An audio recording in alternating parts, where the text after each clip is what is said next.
Hi and welcome back to my beginners series, or welcome if you're new to my beginners series.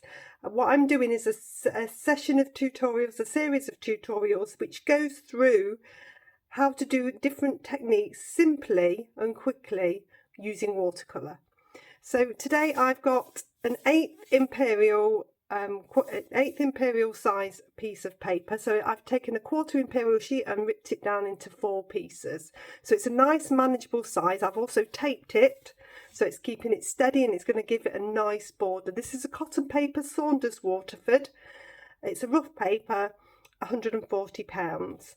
I've also got some Cotman watercolour paints and I'm going to use a selection of brushes. I've got a round number 10, a round number 6 and a rigger size number 2.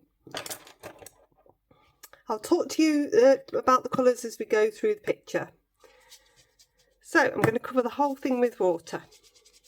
I'm going to go nice and loose today.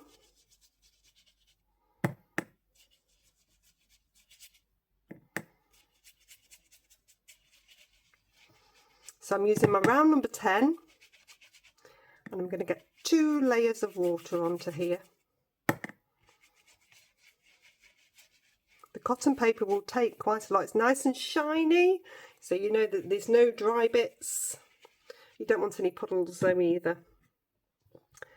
So I'm using the colours I have. If you don't have these colours, then just use the nearest equivalent that you've got.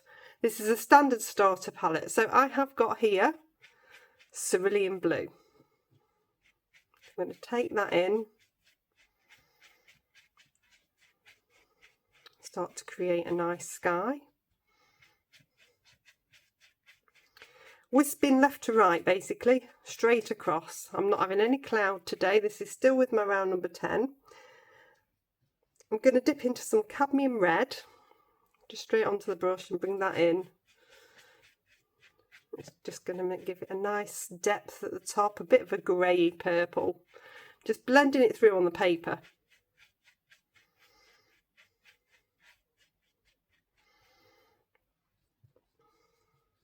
I've not rinsed my brush in between. I'm dipping into some sap green.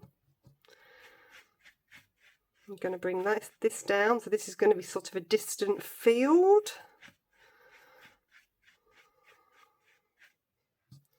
There's very little water on my brush, so you can dip into the paint. The paint stays quite neat and it doesn't really move that much, whereas if you're flat, it won't move that much. Okay, then I have got, I'm going to dip in a little bit here, some Viridian green. So this often comes in starter palettes and it's very, very bright. And the way to change it is to take in some brown or some red, because red and green are complementary colours and it will make it a much more natural green. So what I'm going to do with that is start to bring that in at the bottom. So I'm still with this same brush, this same round number 10.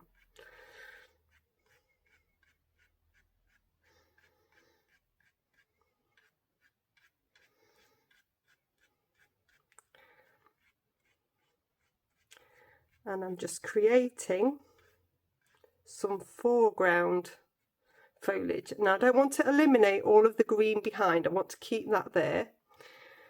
I'm going to rinse this brush off. I've got a little bit of kitchen towel here. I tend to dab off a little bit on kitchen towel. I'm going to pick up my round number 6.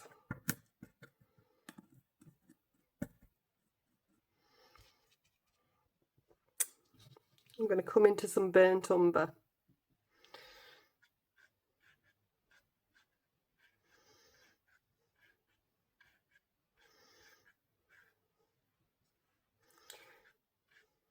So I'm just stroking through, creating a higher edge really. I'm just going to give it a more interesting composition. I'm going to come in from this side.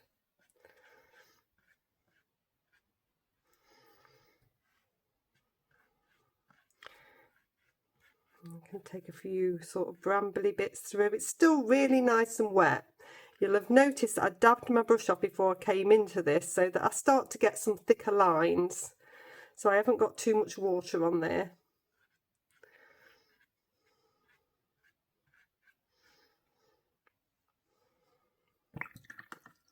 Rinse that brush off, dab it off. I'm going to come into some ultramarine blue to get a nice dark blue, just creating a bit more depth and detail into this foreground area.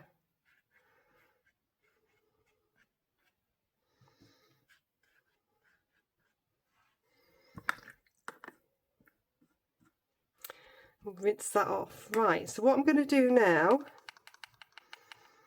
is use some Chinese white. Now Chinese white is opaque, so all the other ones that I've used so far, burnt umber is semi-opaque, but Chinese white is opaque, so it's going to come in and over what we've already got. I'm going to hold, so it's fairly loaded. In fact, I can load up with a bit more water just to make sure, and I want nice thick creamy paint, so I'm going to keep working it, and I want that brush to be fully loaded. Then I'm going to come really low onto my finger and hit.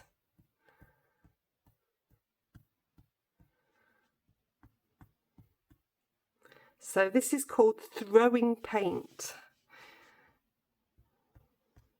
And it's splattering randomly.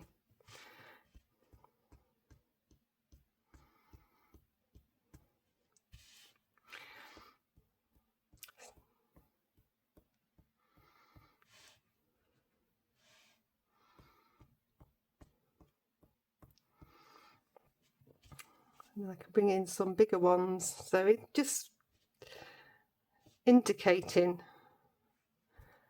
sort of seed heads and flowers in there.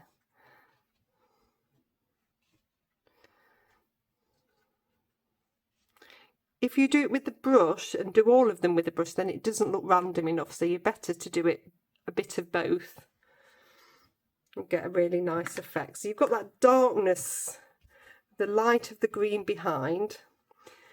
If I just, with my round number 6 now, it's still really wet, so I'm just going to make sure I've got plenty of this darker green, which is the Viridian and burnt umber. Then I can just come through with a few bits of that as well, just before I dry this off, because every time you come back on and it's a little bit drier, you're getting a little bit more depth. So you'll have the really soft edges and then these working in as well. You see, it's not moving as much.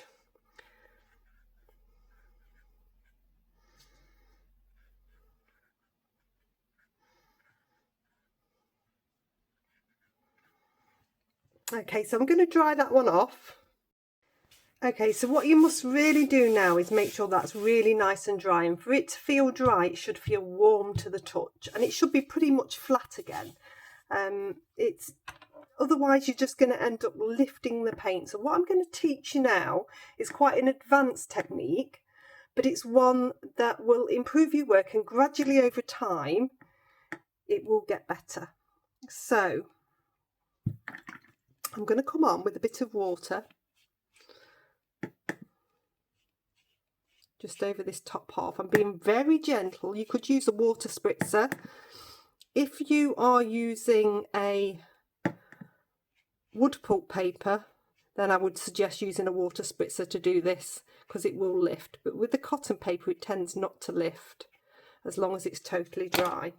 So that's the water I've taken on with my round number 10. I'm going to bring in a couple of trees. Now we've done these types of trees before plenty of times in videos. These are soft trees, wet in wet trees.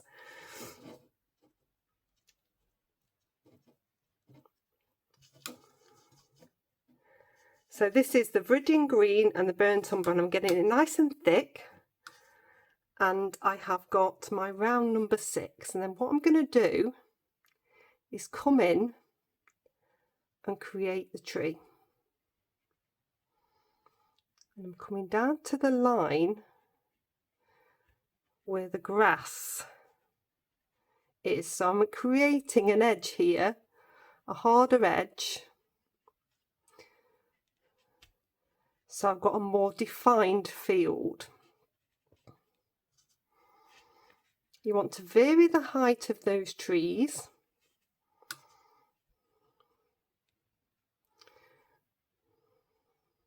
And it's just a dabbing action, keeping your brush quite upright, and you'll get that nice softness. If it flows too far, then your paint is a little bit too wet and you need to make sure it's nice and creamy. I want you to just bring it down in a couple of places. This is so I can show you a technique called lost and found edges. Now, books tell you all about this, but it's very hard to understand what to do. So if I pick up my round number 10, make sure I've got totally clean water, and I'm just going to take a little bit off on my hand. Can you see I'm taking a little bit off? I don't want it to be soaking wet. And what I'm going to do is touch the paint in places and miss others. As I'm going along, I am pushing the brush down so that I wet further than the paint needs to go. So it's got somewhere to run if it needs to run. If you need to re-wet your brush, just do that and then dab a little bit off on your hand. And you're going to come along. I'm not moving the paint, I'm just touching the paint and I'm pushing down. You can see that how much I'm pushing down on the brush.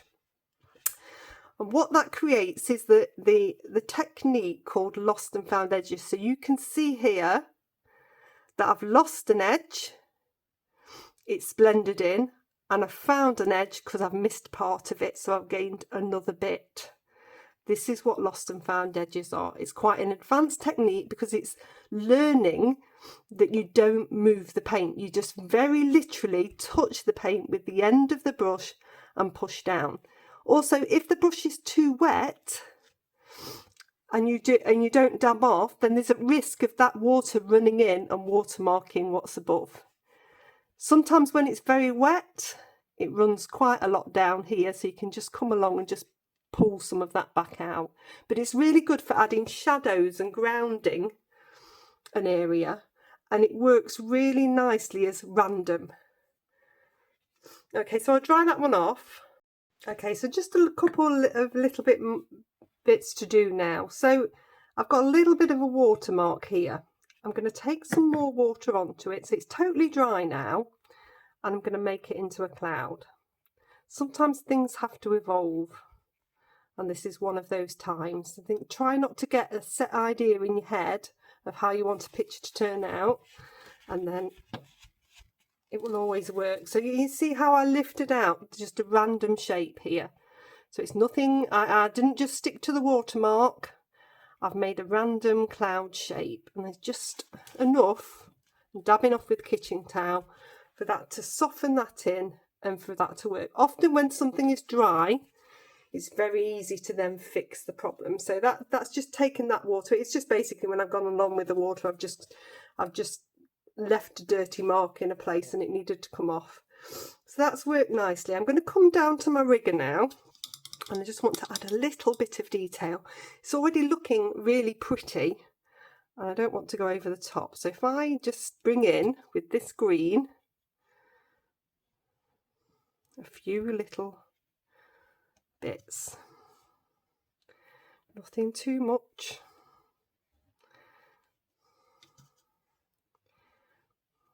Take a few bits into this corner as well.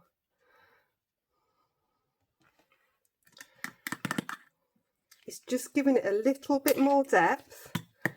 And then if I wet my round number 10, and we're going to load again with that white. So this white this time is going to come on to dry. Nice creamy consistency, so keep working it. Then hold your finger. You're just going to take a few splatters on.